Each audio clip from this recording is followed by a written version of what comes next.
কসুরলতি খাওয়ার উপকারিতা। আয়রন। কসুরলতিতে রয়েছে প্রচুর পরিমাণে আয়রন। এটা প্রতিরোধ ক্ষমতা বৃদ্ধি করে। গর্ভস্থ অবস্থা খেলোয়াড়, বাড়ন্ত শিশু কেমোথেরাপি পাচ্ছে এমন রোগীদের জন্য কসুরলতি ভীষণ উপকারী।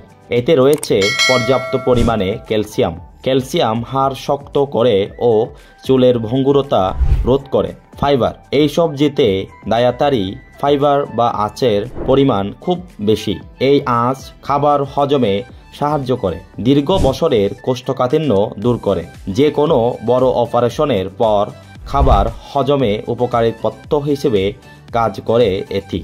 ভিটামিন।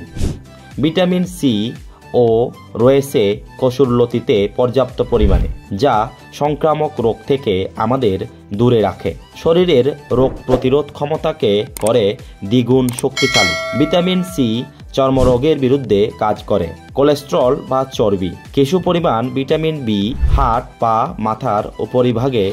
কিছু পরিমাণ ভিটামিন বি হার্ট পা মাথার উপরিভাগে গরম হয়ে যাওয়া, হাত পায়ে ঝিঁঝি ধরা বা অবশ ভাব এই সমস্যাগুলো দূর করে। মস্তিষ্কে সুষ্ঠুভাবে রক্ত চলাচলের জন্য ভিটামিন বি ভীষণ জরুরি। এতে কোলেস্টেরল বা চর্বি নেই, তাই ওজন কমানোর জন্য কসুরলতি খেতে বারণ নেই।